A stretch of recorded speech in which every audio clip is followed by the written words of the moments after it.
Welcome to Blissful Transformations. We're going to work on male pecs today. In the client consultation, you actually need to work out with your client whether they have any injuries or what type of depth they like beforehand. So if your client likes deep work, you need to have your table low enough so that you can actually get that depth in there, because you want to use body weight. You don't want to use your strength, because that can tire you, strain you, or cause injuries. So I prefer to have my table knuckle height, and if my client was quite a large client, they were going to lie on the table and they hide this way, then I would lower my table again, because I want to be able to use a wide leg stance so that I can move my legs and move myself from up and down either ends of the table as easy as possible, because I don't actually want to use my back. This is going to injure me. So if I have the ability to get down low, then I can also have the ability to drop my body weight onto my client, and that will give me more depth. I also want to adjust the tools that I use. I don't want to use fingers as much as I would on a female. I would use forearms and lean and push off with my back leg. I would use my elbows, and I would use knuckles as much as possible to get that depth. If my client has an injured area and they like that deep work, then I would have to take some of the pressure off when I come into that injured area, otherwise I will hurt them. But be aware that when you start to warm up that area, you'll be able to get more depth. So I have my client down, I have my client covered. Obviously if you have a female, they may prefer to be covered up higher, but with men this is okay to uncover them. And also, men with a larger muscle mass, they'll actually be a lot warmer than someone who doesn't have the same muscle mass, because the muscle itself will produce heat. So you need to be aware of your client's temperature.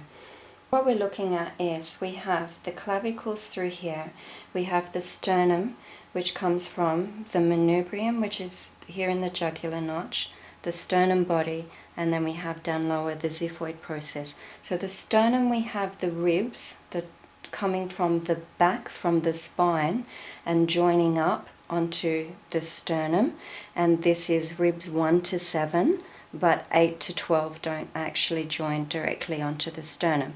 So here is the xiphoid process is a endangerment area. The jugular notch is endangerment area. If you're doing Swedish, you need to avoid this area. This is also endangerment area, because there are a lot of nerves, veins, arteries moving through this area.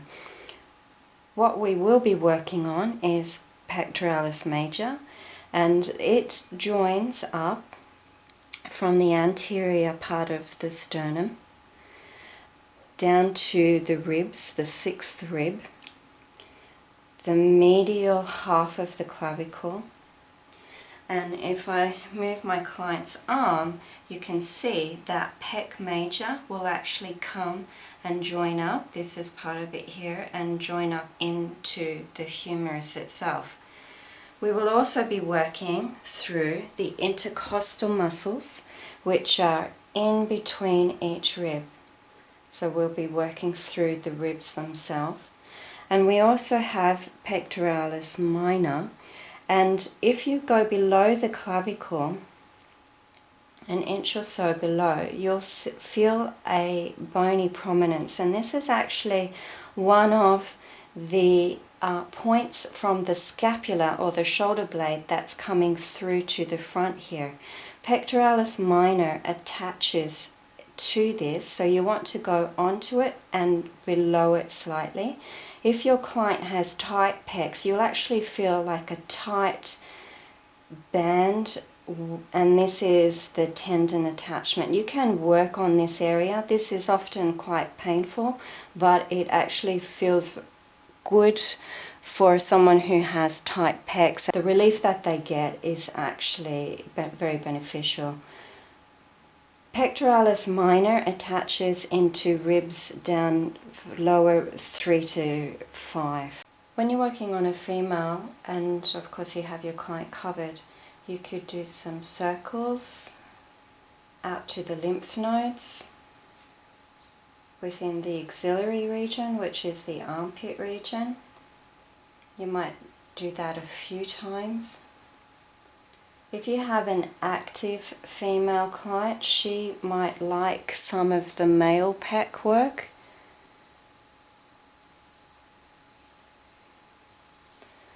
And I choose to do the male pec work on the contralateral side, that is the opposite side to what I'm standing on. And what I do first is I start light. Still avoiding the nipple area even with men.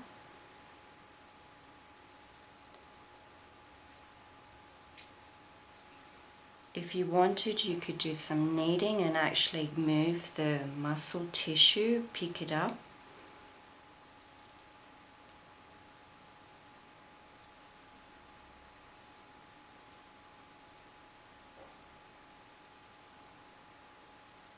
Get a bit of movement. Kneading is a good movement because you get to pick up the muscle, whereas a lot of the movements that we do, we're actually pushing down. So once I've done a bit of work, and depending on what type of work your client wants, depends on the amount of time that you do in this area. If your client is sore through their back, through the scapular region, you might choose to do more pec work because potentially the muscles through either side of the spine are actually stretched long, whereas the pecs are tight, and this is often the case from a lot of computer or desk work. And then you can go a bit deeper. When you do deeper work, you must go slower.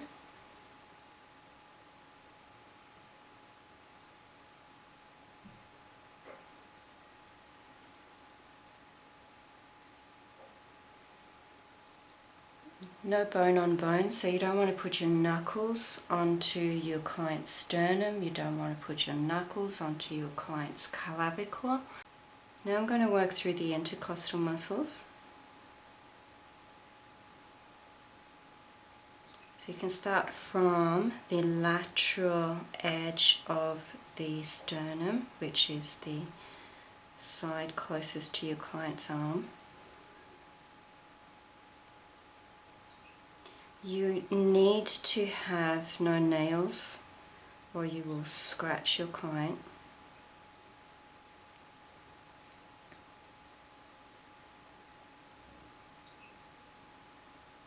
So working the spaces between the ribs.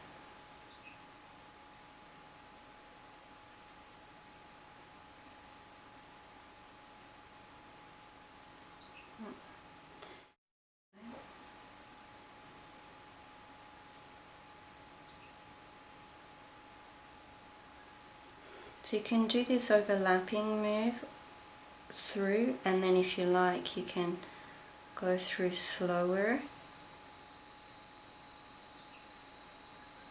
and deeper.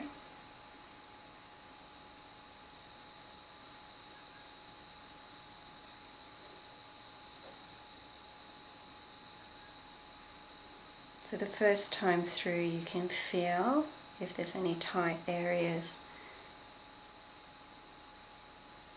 and then trace back through slower with more depth.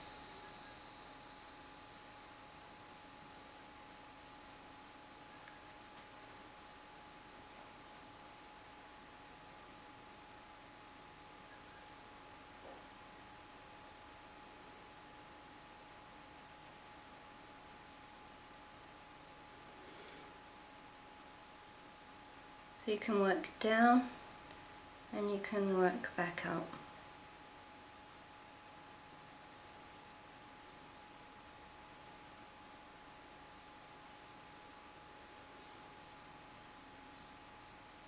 Working through pectoralis minor.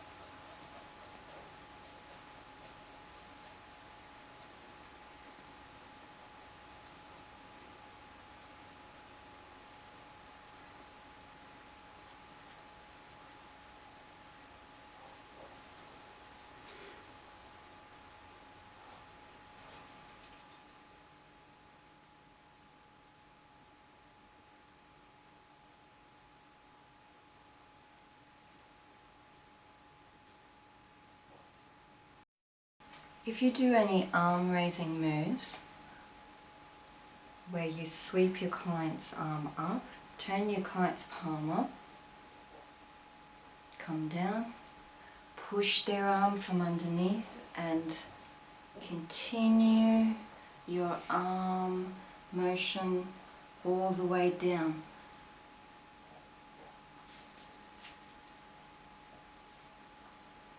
When you do this for a female, you'll just do strokes, light strokes through. But for a man, you could actually use your forearm.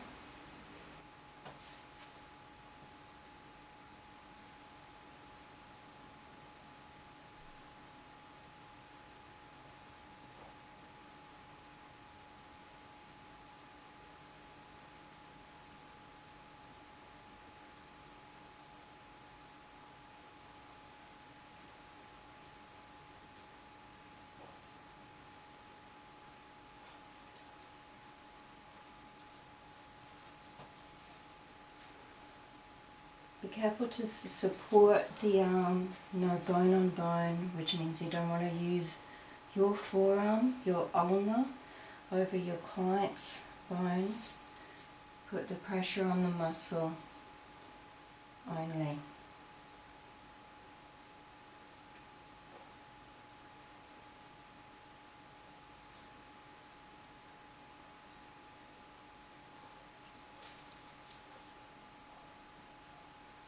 If you're not going to do individual pec work, but you are going to raise the arm, it's at this point that you can come in through with a bit of knuckle work.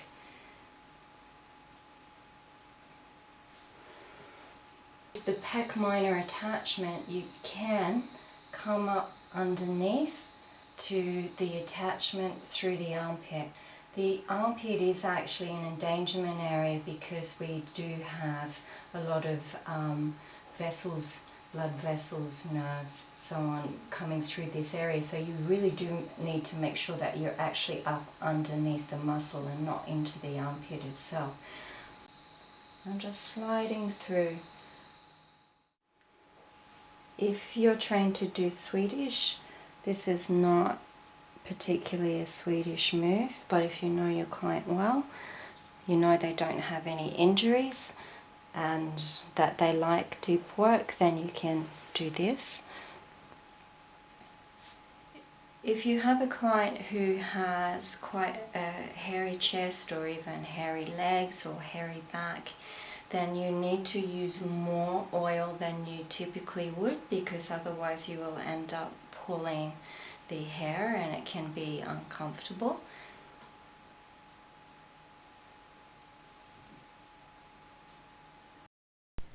Whenever you're starting or finishing each new region, always work with your flat palms and your fingertips. There's a lot of energy in your palms.